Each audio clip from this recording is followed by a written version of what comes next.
How much money are you actually supposed to keep in cash? Is it 10,000, 25,000?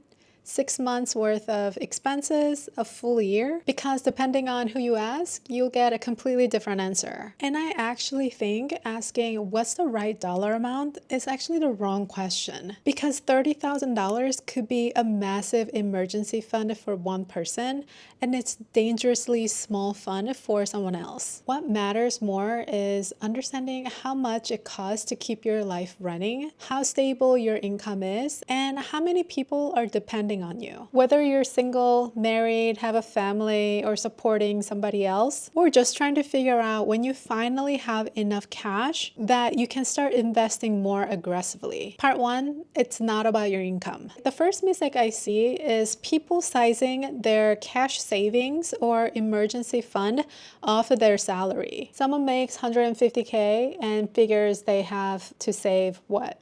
Is it 3 months, 6 months of salary? Your salary doesn't tell you anything about your actual life costs. Maybe you rent, you're single, and your essentials cost you about $4,500 a month. Or you got a mortgage with 2 kids, you have childcare, and you have parents to take care of, and you have a car payment. And the household needs $9,000 just to stay afloat. This is same income, two completely different scenarios. So the number you start with isn't how much I make, it's what 1 month of keeping my life running actually costs. And I mean essentials. This is housing, utilities, food, transportation, minimum debt payment, childcare, and medication. This is anything you cannot switch off if your paycheck stops this Friday. Notice what's not on the list: shopping, dining out, vacation. These are all non-essential spending. So first, calculate your essential number, not the cost of maintaining your exact lifestyle indefinitely. One small caveat to mention is that if your emergency is a job loss,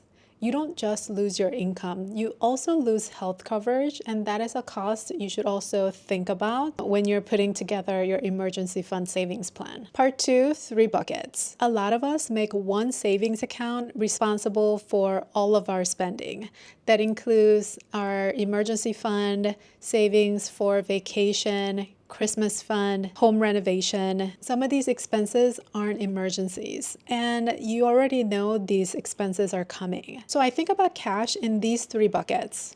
Bucket number 1, operating cash. This is buffer cash sitting in your checking account or savings account to cover any immediate expenses that are coming up. This could be electric bill or paying off a credit card. Bucket 2, sinking funds. Money for things that are a little bit further away, but you know that they're coming. These can be things like travel, annual insurance premiums, a wedding, a move, home renovations or home repair, or even Christmas funds. And lastly, bucket 3, your emergency fund. Money for what you didn't plan. Maybe you need a car repair, unexpected medical bill, job loss, the things that you didn't plan in advance. And part 3, pick your runway with math. Okay, so you know your essentials and you've separated your needs into 3 different buckets. Now, how many months should I cover? I've heard so many different ranges from 3 to 6 months, 9 months, nowadays like up to 12 months in case you lose your job. But I wouldn't automatically default to 6 because the internet told you 6 months. And here's what it looks like in practice. 2 stable income, either person could cover most of the essentials alone for a while, no dependents,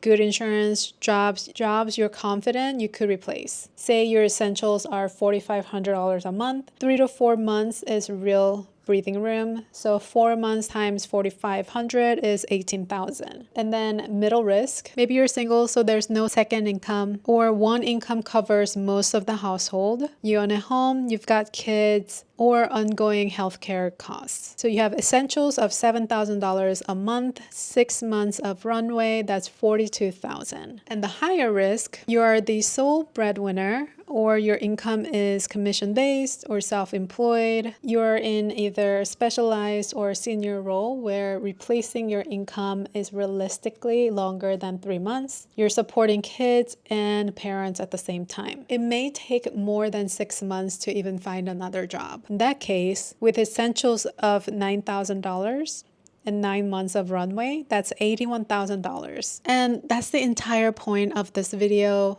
We're not picking a number. These are 3 different scenarios, and we're just calculating based on our needs. There are ways to reduce your essentials if there's an emergency situation.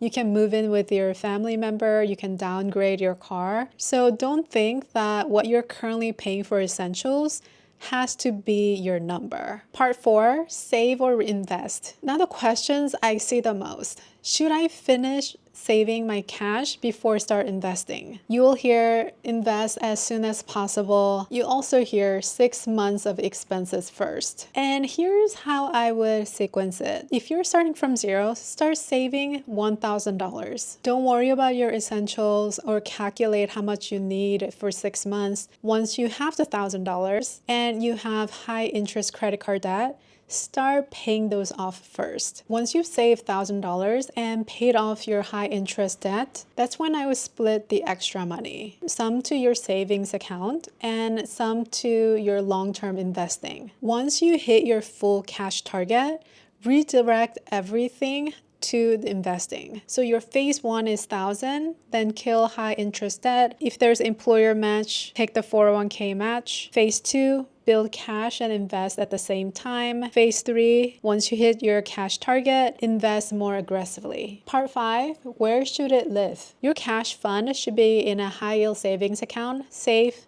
liquid, and available the day you need it. And keep this separate from your everyday checking or your sinking fund savings account. Part 6, can you have too much cash? Yes, you can definitely save too much cash. At some point, saving becomes its own way of avoiding risk. Let's say you got 12 months of expenses or even 2 years of expenses in cash, and you're still putting more money into your savings account while everything sits uninvested. The question I would ask is, what is this extra cash protecting me from? And if there's a real answer, like you're buying a house next year or you're starting a business, then the money has a job. But if your emergency fund is full, your short-term goals are funded, and you're still saving your money because investing makes you feel nervous, that's a different conversation, and the cash sitting in your savings account will not outperform inflation. So to recap, let's go through the whole system. Number 1, calculate your essential expenses. Number 2, minus anything already earmarked. That goes its own sinking fund. Number 3, assess your risk, your income, dependence, job security, how fast you could get hired. Number 4,